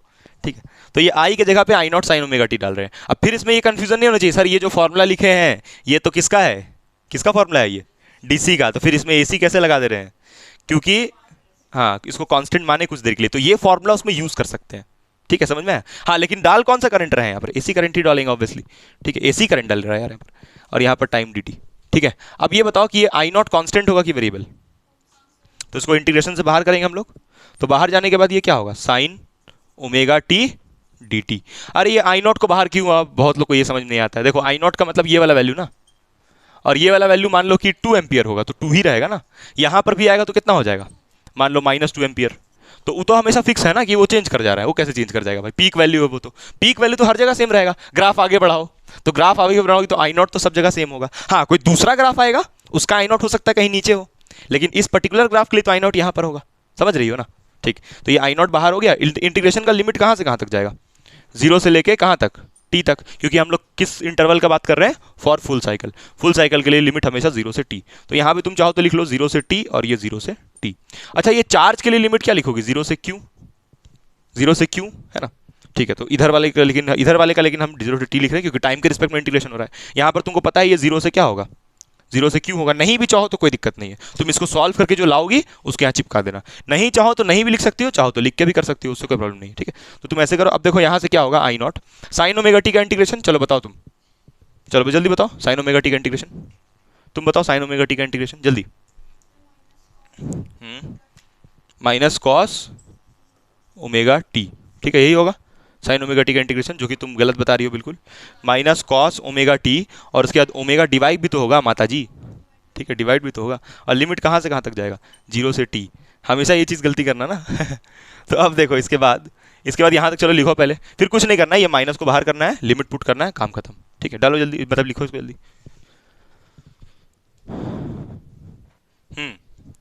अब इसके आगे देखो, ये आया यहाँ तक। अब इसके आगे हम लोग करेंगे और ये 0 आना चाहिए रिजल्ट, है ना? तो यहाँ से फिर यहाँ से तुम इसको कंटिन्यू करोगी तो यहाँ से मिलेगा integration D Q is equal to, ये आई नॉट और ये ओमेगा भी कांस्टेंट है ना, तो क्या हम बाहर में ऐसा लिख दें? क्योंकि दोनों माइनस भी तो बाहर चल जाएगा, तो हो जाएगा ये cos omega capital T minus cos 0 degree होगा is equals to minus I not by omega. और ये ओमेगा का मतलब क्या होता है? 2 पाई बाई टी, और यहाँ पर इंटू टी, माइनस यहाँ पर क्या होगा? Cos 0 degree. T T cut जाएगा, कॉस 2 पाई। कॉस 2 पाई कितना होता है? ये भी नहीं आता है क्या? कॉस 2 पाई 1 होता है। कॉस 0 भी कितना होता है? 1 होता है, क्योंकि कॉस 2 पाई को हिंदी में हम लोग बोलते हैं कॉस 360 डिग्री। 360 का मतलब कि 0 से चले वापस घूम के वहीं पर पहुंच गए, तो यानी कि 0 होगा, सॉरी 1 होगा मतलब उसका वैल्यू। तो यानी से ये यहाँ से फिर कॉस 2 पाई 1 डालोगी, इसको भी 1 डालोगी, तो 1 माइनस 1 कितना हो जाएगा? चलो कर ही देते हैं, 1 माइनस 1 ये 0, तो यानी ये पूरा कितना आया? 0। यानी कि डी क्यू यानी इंटीग्रेशन डी क्यू का वैल्यू कितना आया? 0 आया। अभी समझाएंगे इसका कि क्यू 0 का क्या मतलब। फिर अब ये जो वैल्यू आया इंटीग्रेशन डी क्यू का, इसको मान लो कि तुम इक्वेशन नंबर कितना इक्वेशन मानोगी? 3 मानोगे। कहाँ पर कॉस ओमेगा नहीं लिखा है? यहाँ पर। अच्छा, बता रहे हैं, देखो यहाँ पर तुम ये 0 डाली ना, तो कॉस ओमेगा, और यहाँ पर जब ये 0 गया तो 0 को किसी से मल्टीप्लाई करोगे तो क्या मिलेगा? 0। इसीलिए यहाँ क्या लिखे हैं? 0। ठीक है, 0 से किसी भी चीज़ को मल्टीप्लाई करोगे तो 0 आएगा, इसलिए 0 लिखे। ये समझ में आया छोटू? ठीक, तो अब इसके आगे हम लोग बढ़ते हैं, और यहाँ पर क्या करेंगे हम लोग? Putting the value of equation 3 किसमें? 2 में। मतलब ये जो इक्वेशन 3 आया उसको 2 में चिपका देंगे, बस हो गया। तो यहाँ पर इसको जब पुट करेंगे हम लोग, पुटिंग इक्वेशन 3 इन 2, तो इक्वेशन 3 क्या है? देखो ये इंटीग्रेशन डी क्यू का वैल्यू 0, तो इसको डाल दो 2 में। 2 इक्वेशन है आई एवरेज बराबर, इसका वैल्यू आया 0, तो 0 बाई यहाँ पर ये वाला भाई कितना होगा? ये वाला भाई कितना होगा? टी आएगा। ये वाला भाई टी आएगा, डी टी का टी होगा, अपर लिमिट टी, तो ये आएगा। और किसी भी चीज़ को 0 तो यहाँ पर 0 आएगा। ठीक है, 0 जब ऊपर में रहता है तो 0 आता है, तो यानी average for full cycle is 0, जो कि यहाँ पर दिख रहा है सामने। अब हाफ के लिए निकालोगे तो 0 नहीं आएगा। क्यों नहीं आता है? यहाँ पर तो बताए हैं पिछले बार भी है, छोटा सा बता देते हैं यहाँ पर फिर से। देखो ये ऐसे है ना साइकिल होता है, तो ये वाला पॉजिटिव हाफ साइकिल और ये नेगेटिव। अब तुम निकाल रही हो 0 से टी का, तो यहाँ से यहाँ तक का प्लस और यहाँ से यहाँ तक का माइनस, तो प्लस और माइनस मिलके कैंसिल, रिजल्ट 0। तो वही चीज़ यहाँ पर हो रहा है, रिजल्ट 0 मिल रहा है। ठीक है, नेक्स्ट आगे बढ़ते हैं हम लोग। अब निकालेंगे इसका हाफ साइकिल का, और 0 नहीं आएगा, वो छूट गया है यहाँ पर, हेंस प्रूफ छूट गया लिखना, हेंस प्रूफ्ड लिख लेना तुम लोग, जरूरी है, मार्क्स नहीं मिलेगा तो। चलो नेक्स्ट, इसके बाद हम लोग अभी एवरेज करंट निकालेंगे फॉर हाफ साइकिल। ठीक है, तो अभी हेडिंग लिखना है कैलकुलेशन या फिर expression for average value of alternating current for कौन सा साइकिल? Half cycle. ठीक है, तो हाफ साइकिल का जब कैलकुलेशन करोगी तो फिर से वही सेम चीज़ सारा रिपीट करना है। हम लोग को एक इक्वेशन लेना है, I is equal to I not sine omega T. अब एग्जाम में आता है, ये बोर्ड एग्जाम के लिए इंपॉर्टेंट है इसका derivation, I is equal to I not sine omega T. ठीक है, ये एक्सप्रेशन होता है करंट का, इसको हमको मानना है इक्वेशन नंबर 1। और हम लोग बात कर रहे हैं हाफ साइकिल का, तो यानी अगर ग्राफिकली इसको हम लोग देखेंगे तो ग्राफिकली ये ऐसे होगा, और ये प्लस होता है, ये क्या होता है? माइनस, तो यानी कि 0 से लेके t/2, तो ये हाफ साइकिल हुआ। ठीक है, अच्छा इसको कौन सा हाफ साइकिल, ये पॉजिटिव हाफ या नेगेटिव हाफ? ये टाइम पीरियड होगा t। ठीक है, तो ये जो अभी हम बात कर रहे हैं 0 से t/2, तो ये पॉजिटिव हाफ साइकिल है। तो यानी कि जो भी कैलकुलेशन कर रहे हैं यहाँ पर हाफ साइकिल कौन सा वाला है? Positive half cycle. तुम नेगेटिव हाफ के लिए भी करोगी तो सेम आंसर आएगा, मतलब तुम t/2 से t पे भी निकालोगी तो जो एक्सप्रेशन अभी हम निकालने वाले वही सेम आएगा। ठीक है, एक्सप्रेशन क्या होता है पता है ना? I0/2 I0/पाई, ये होता है। ठीक है, तो यहां से ये एक्सप्रेशन हुआ करंट का। अब नेक्स्ट हम लोग क्या लिखेंगे यहाँ पर? एवरेज करंट का फॉर्मूला क्या होता है बताओ? एवरेज करंट का formula integration dq bye integration dt। ये हुआ इक्वेशन 2। लैंग्वेज वो सब लिखना पड़ेगा, फिर यहाँ लैंग्वेज तुम खुद लिख लोगी ना। क्या लिखोगे लैंग्वेज में? Let us assume that the alternating current is this for a particular time t। उसके बाद यहाँ पर ये फॉर्मूला लिखने के बाद यहाँ क्या लिखोगी? लाइन बताओ कि हम लोग ये सोच रहे हैं कि छोटा सा समय के लिए जो अल्टरनेटिंग करंट है वो कांस्टेंट है, यानी कि उसमें हम ये dq निकाल सकते हैं। ठीक है, तो क्या लिखोगे फिर dq को? dq इज इक्वल्स टू बोलो इंटीग्रेशन i dt, और i को कितना लिखोगे यहाँ पर? क्या बताओ? आई नॉट साइन ओमेगा टी, और ये कहाँ से डाल रही हो तुम? From equation 1। इक्वेशन 1 से यहाँ पर उसको सब्स्टिट्यूट कर रही हो। यहाँ पर तुम ये चल क्या रहा है? Solving the integral, solving the integral को सॉल्व। पीछे जो डेरिवेशन हुआ सेम वही लाइन्स इसमें कॉपी करना है, नहीं कॉपी करोगी मार्क्स नहीं मिलेगा। ठीक है, तो यहाँ पर ये कहाँ से, क्योंकि बिना लैंग्वेज का फिजिक्स नहीं होता है, तो यहाँ पर ये 0 से कहाँ तक जाएगा? t/2, क्योंकि हमको वहीं तक का निकालना है। तो ये आई नॉट कॉन्स्टेंट है ना? हाँ, क्योंकि पीक वैल्यू ये आई नॉट कॉन्स्टेंट रहेगा हमेशा। ठीक है, अब ये आई नॉट बाहर हुआ तो अंदर क्या बचेगा? Integration sign omega T dt, 0 से लेके t/2। ठीक है, साइन थीटा का इंटीग्रेशन कितना होता है? साइन थीटा का इंटीग्रेशन होता है माइनस कॉस थीटा, तो माइनस कॉस ओमेगा टी, और नीचे में क्या आएगा? ओमेगा। ओमेगा नीचे में क्यों आया? जिसमें इसको डाउट है तो उसको हम लोग बोलते हैं, क्या बोलते हैं बताओ? कौन सा रूल बोलते हैं इसका? कोई रूल नहीं होता है इसका। इसका जो कोएफिशिएंट होता है एक्स्ट्रा उसको डिवाइड किया जाता है। टाइम के रिस्पेक्ट में इंटीग्रेशन हो रहा है और ये टाइम के रिस्पेक्ट में हुआ, लेकिन ये टाइम के साथ एक एक्स्ट्रा कोएफिशिएंट मौजूद था तो उसको डिवाइड करना पड़ा। तुमको ये समझ में आ रहा है ये एक्स्ट्रा कोएफिशिएंट वाला मामला? ठीक है, तो अब लिमिट कहाँ से कहाँ तक जाएगा? 0 से लेकर 3/2। फिर यहाँ से हम लोग आगे डी क्यू को कंटिन्यू करेंगे। D Q is equal to, यहाँ पर माइनस और उसको बाहर निकाल लेंगे तो क्या हो जाएगा बताओ? होगा ये। उसके बाद अंदर बचेगा cos ओमेगा t 0 to 3/2। ठीक है, उसके बाद फिर अपर लिमिट कितना डालोगी बताओ? अपर लिमिट डालोगी कितना? t/2। अच्छा, ओमेगा को कितना सब्स्टिट्यूट करोगी? 2π/t। तो ओमेगा की जगह हम 2π/t अभी यूज करने वाले हैं। ठीक है, नीचे विजिबल है? हाँ बिल्कुल विजिबल है। तो यहाँ पर t/2 डालोगी तो कितना होगा? 2π/t into T minus lower limit कितना डालोगी यहाँ पर? t की जगह पे 0। तो अच्छा यहाँ पर t/2 होगा ना।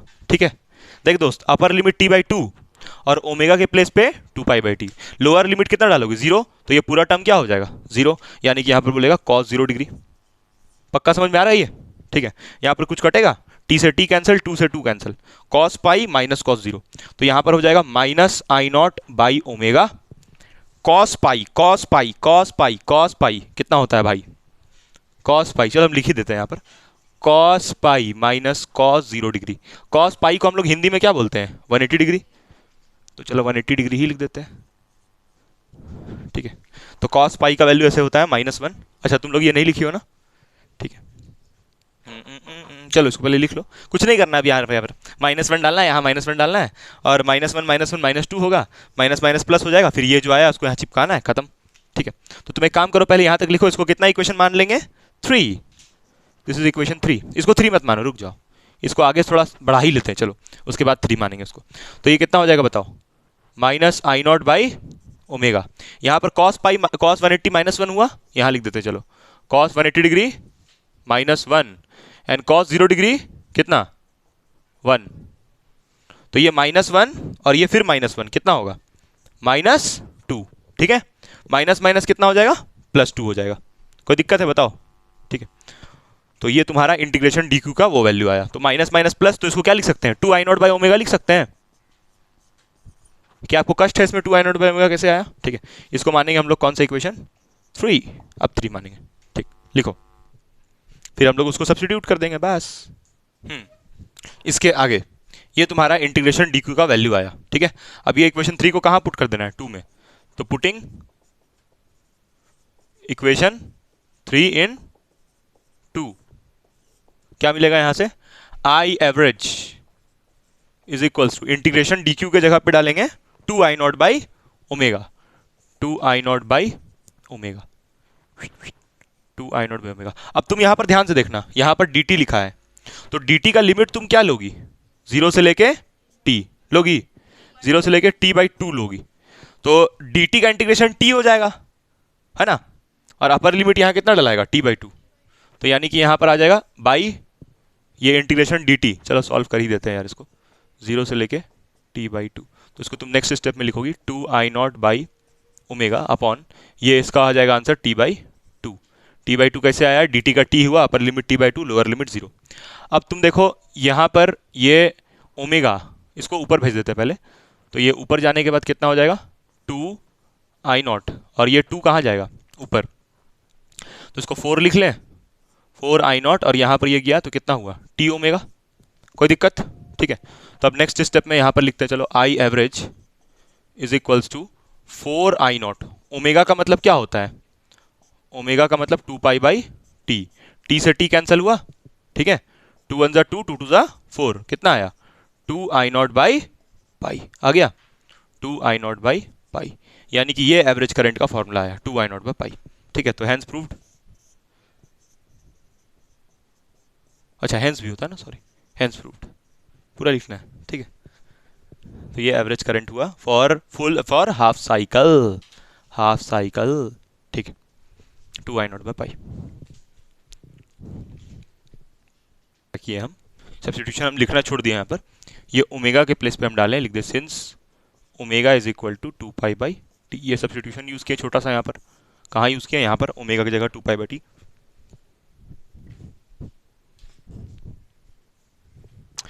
देखो ये सारा डिस्कशन था average value for full cycle और हाफ साइकिल के लिए, ठीक है, लेकिन फील नहीं आया है इसका कि आखिर average value of full cycle और हाफ साइकिल से समझ क्या आ रहा है, ठीक है। अभी इसको हम लोग फील करेंगे पूरा समझने के बाद, यही उसका एक्सप्लेनेशन है, इससे ज़्यादा और कुछ किताब में दिया भी नहीं है कि एवरेज वैल्यू ऐसे निकलता है, उसका ऐसे निकलता है, हाफ के लिए इतना होता है, फुल के लिए इतना, छोटा छोटा हम एक्सप्लेन कर दिए थोड़ा बहुत कि आई आई आई आई आई आई आई आई छोटा छोटा इंस्टेंटेनियस करंट को जोड़ जोड़ के क्या निकालते हैं, एवरेज। फुल साइकिल के लिए जीरो क्यों आता है, क्योंकि एक प्लस एक माइनस कैंसिल होकर जीरो, ठीक है। अभी इसको थोड़ा फील करते हैं हाफ और फुल दोनों को, और उससे पहले एक लाइन हम यहाँ पर लिखते हैं, तो हम लिख रहे हैं अभी फील दी एवरेज वैल्यू। थोड़ा इसको फील करो यार कि एक्चुअली चल क्या रहा है इसमें, एवरेज वैल्यू मतलब क्या है इसका। तो उसके लिए एक लाइन हम यहां पर लिखते हैं, hashtag for a sinusoidal curve, है ना, for a sine curve. Sine curve मतलब वही साइनोसॉइडल कर्व, साइनोसॉइडल का स्पेलिंग नहीं आता है हमको, क्या करें, बुरा बिछाने वाला स्कूल से नहीं तो नहीं पढ़े हैं, लेकिन फिर भी ठीक नहीं हो पाया सोचो।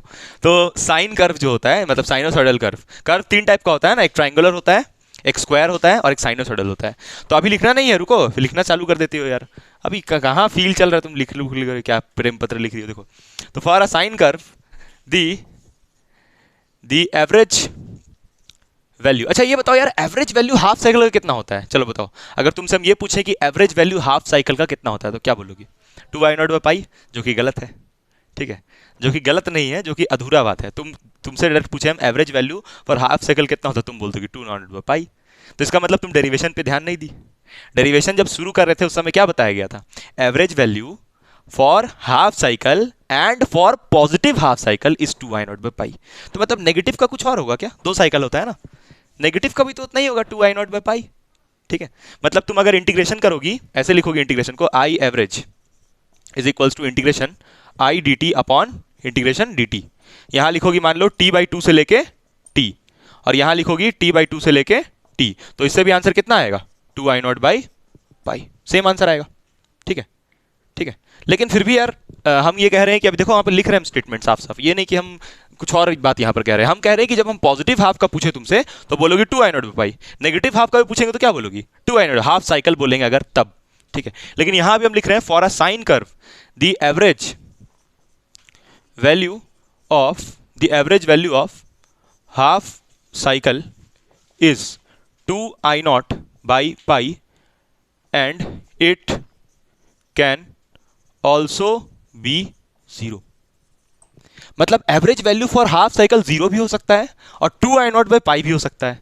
अब तुम बोलोगे 0 तो फुल के लिए होता है, हाफ के लिए कहाँ होता है। यही तो फील है इसका कि कहाँ से क्या चल रहा है यहाँ पर बात, देखो। हाँ बोलो, हाँ वही बताने वाले, देखो यहाँ पर ग्राफ भी समझाते हैं हम, ठीक है। देखो ये ग्राफ होता है, समझना है इसका कि क्या मतलब है सबका। देखो ये ग्राफ है, ऐसे गया ग्राफ, ठीक। अब तुम ये बताओ यहाँ पर टाइम कितना है 0, यहाँ पर टाइम कितना है t/2, और यहाँ पर टाइम कितना है t। ये पॉजिटिव साइकिल और ये नेगेटिव साइकिल, ठीक है, ये पॉजिटिव साइकिल और ये नेगेटिव साइकिल। यहाँ टाइम कितना होता है t/4, चलो प्लस और माइनस हटा रहे हैं हम, यहाँ पर टाइम t/4, यहाँ पर कितना होता है 3t/4 होता है। सोच लो 3t/2 होता है कि 3t/4 होता है, पढ़ाया गया यार, देखा करो ठीक से, 3t/4, 2 मत बोलना, 3t/4, ठीक है। यहाँ पर t/2 t/4 तो 3t/4, ठीक है। अब तुम देखो ध्यान से कि जब तुम बात कर रही हो पॉजिटिव हाफ साइकिल का, यानी इसका, तो ये पूरा कर्व कितना होगा 2i0/π, लेकिन हाफ ही करना है ना, हाफ ही करना। और यहाँ पर मेंशन तो नहीं किए पॉजिटिव हाफ नेगेटिव हाफ, यहाँ पर दोनों बात हम कह रहे हैं, हम बोल रहे 2i0/π भी हो सकता है और 0 भी हो सकता है। अगर तुम यहां से यहां तक का देखोगे तो 2i0/π, यहां से यहां तक का देखोगे तो भी 2i0/π, तब ना दोनों मिलकर के मतलब -2i0/π, तब दोनों मिलकर के क्या हो जाएगा 0 हो जाएगा फुल साइकिल में। लेकिन अगर हाफ साइकिल देखना है तो ऐसे भी तो देख सकती हो, देखो ये वाला हाफ प्लस का होगा और ये एक और हाफ, ये वाला हाफ क्या होगा माइनस का। तो जब तुम यहां से चलोगी तो ये एक आधा हुआ और ये दोनों मिलकर क्या बनाएगा, फुल बनाएगा कि हाफ बनाएगा। इसका इतना पार्ट और इसका इतना पार्ट मिलकर क्या बनाएगा, हाफ ही बनाएगा ना, क्योंकि हाफ का मतलब होता है ये और ये दोनों मिलकर जो हाफ बनाता है।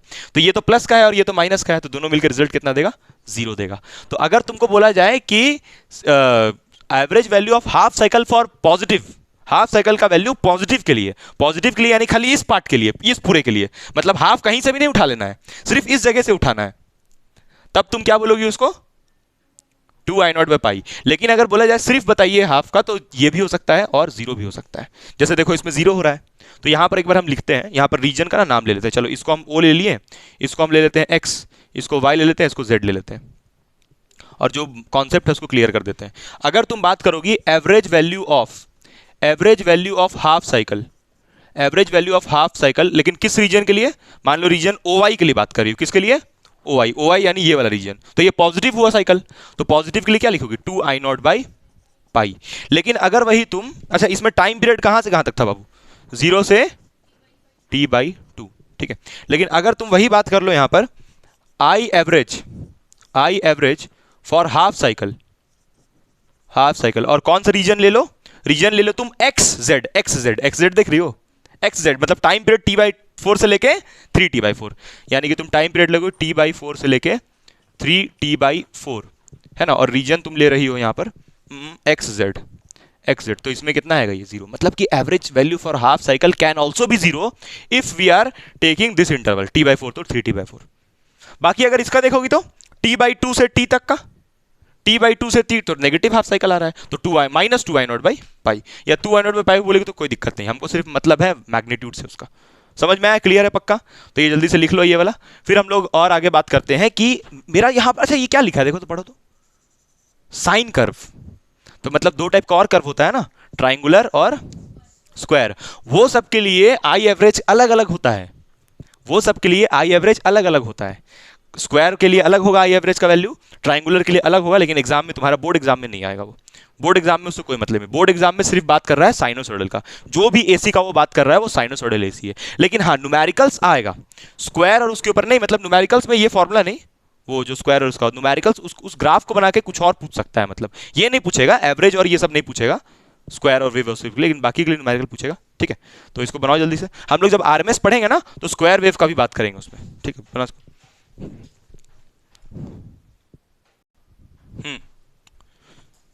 तो अब हम लोग ये समझ में आ गया, ये तुम्हारा हाफ साइकिल के लिए फील था।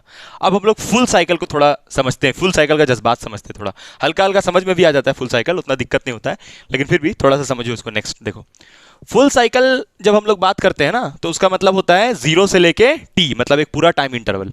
तो उसमें जैसे अगर हम लोग एक बनाए ये साइनोसॉइडल ग्राफ, तो इस साइनोसॉइडल कर्व में कितना आ रहा है?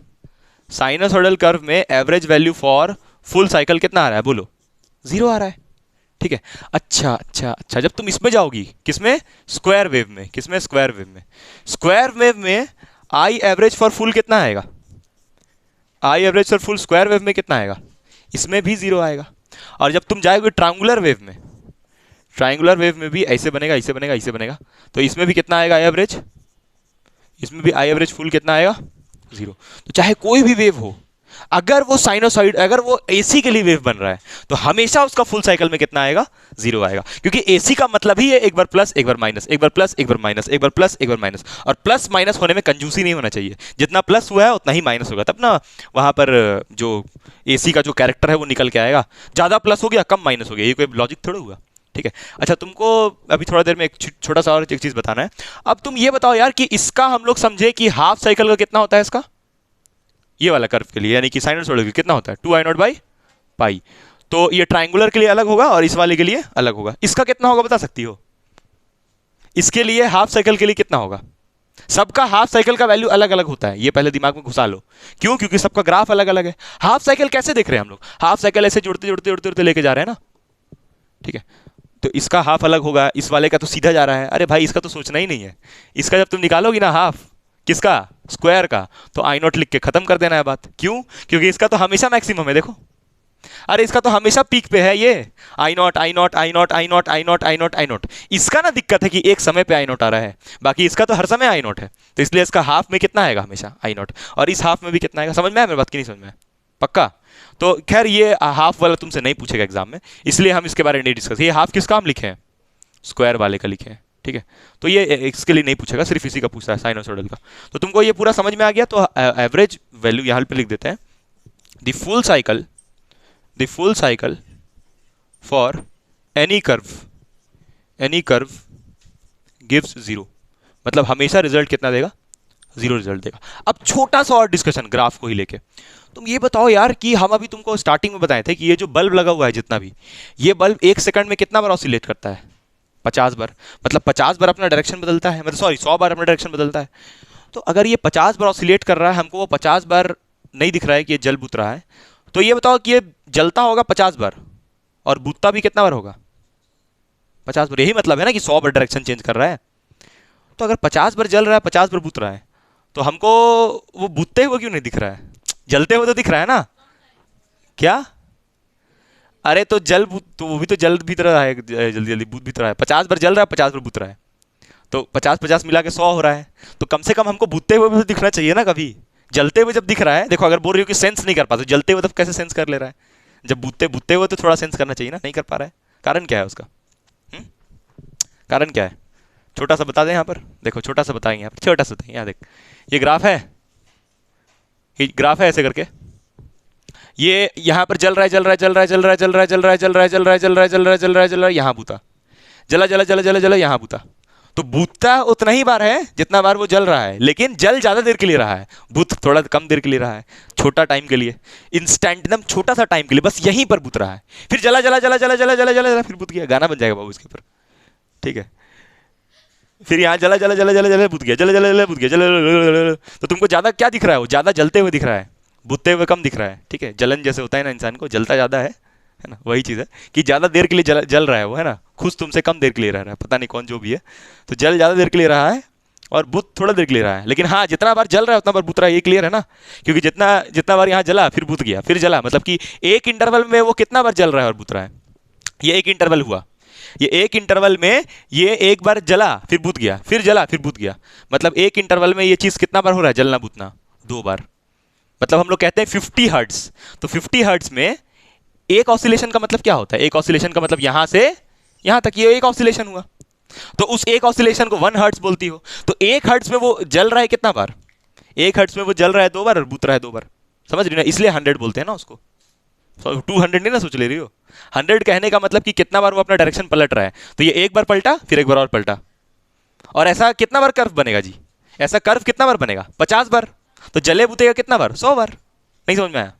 ये क्लियर हुआ पक्का? देखो ये एक एक जो कर्व यहां पर बना है, इस कर्व में ये डायरेक्शन प्लस किया और माइनस किया, तो एक कर्व में डायरेक्शन कितना बार चेंज किया? 2 बार। इसलिए कहते हैं ना 100 बार बदलता है डायरेक्शन, समझी? तो यानी कि 50 बार जलता है और 50 बार बूतता है। समझ में आ गया? क्लियर पक्का? तो ये ग्राफ्स बना लो और ये बात लिख लो, ये फील हुआ तुम्हारा एवरेज वैल्यू का, ठीक है? चलो थैंक यू। अब नेक्स्ट क्लास हम लोग ये पढ़ेंगे कि एसी और डीसी में शक्तिशाली कौन होता है। तुम बताओ कौन होता है ज्यादा टैलेंटेड, एसी की डीसी? ज्यादा टैलेंटेड, ज्यादा खतरनाक शॉक किससे लगता है, एसी से की डीसी से? पिछले बार तो बताए भी थे यार, जो कहानी सुना रहे थे उसका, निकोलस टेस्ला का, एसी से ज्यादा तेज लगता है। क्योंकि एसी डीसी वॉर हुआ था ना, तो उसमें क्या फैला दिया गया था? अफवाह सब तरफ फैला दिया गया था कि अरे एसी तो बहुत खतरनाक है, उससे तो लोगों को मार दिया जा रहा है एसी से, एसी तो बड़ा खतरनाक है। तो डीसी कम से कम वो तो लोग को शॉक लगता था तो मरता था इंसान, थोड़ा समय लगता था, लेकिन एसी से तो एक बार में मर जा रहा है। तो एसी ज्यादा खतरनाक हुआ ना डीसी से। क्यों होता है ज्यादा खतरनाक? क्योंकि वो करंट को एम्पलीफाई कर देता है, बढ़ा देता है, जो हम करंट दे रहे हैं उससे ज्यादा वैल्यू वो दे देता है। और ये चीज का फील कि हम करंट कम दे रहे हैं लेकिन वो करंट को बढ़ा दे रहा है ऑटोमेटिकली, करंट नहीं बोलना चाहिए, करंट और वोल्टेज दोनों, करंट हम कम भेज रहे हैं और वो करंट को बढ़ा दे रहा है। कैसे बढ़ा दे रहा है? उसी का फील है आरएमएस करंट। वही नेक्स्ट क्लास पढ़ना है कि आरएमएस करंट में ऐसा क्या है, हम दे रहे हैं कम करंट लेकिन वो बढ़ा के ज्यादा करंट दे रहा है, ठीक है? बढ़ा दे रहा है करंट को एसी, जितना दे रहे हैं उतना ही वो नहीं ले रहा है, उससे कुछ बढ़ा के दे रहा है रिजल्ट। इसीलिए एसी ज्यादा खतरनाक होता है डीसी से। बात करेंगे उस बारे में। क्या? हाँ हाँ, बिना चेंज किए रेजिस्टेंस को, बिना चेंज किए रेजिस्टेंस को हम जो एसी करंट, एसी वोल्टेज जितना मिला उस वो वोल्टेज अचानक से बढ़ जाता है, थोड़ा बढ़ जाता है उसका वैल्यू। या फिर ऐसे कहो कि जो एसी करंट होता है वो बढ़ जाता है। वो कैसे बढ़ता है अचानक से? ऐसा क्या होता है उसमें? थोड़ा सा वैल्यू बढ़ता है उसका, इंक्रीज हो जाता है, अपने आप बढ़ जाता है। कैसे बढ़ता है? उसी के ऊपर आरएमएस करंट का कॉन्सेप्ट बेस्ड है, जो नेक्स्ट क्लास पढ़ना है। तो आरएमएस करंट क्यों पढ़ना है ये समझ में आया तुमको? ताकि हम ये फील कर पाए कि एसी और डीसी में ज्यादा जोरदार कौन है, कौन ज्यादा खतरनाक है। एसी खतरनाक है, वो तो बताए भी थे पिछले बार। चलो thank you, bye bye, good night.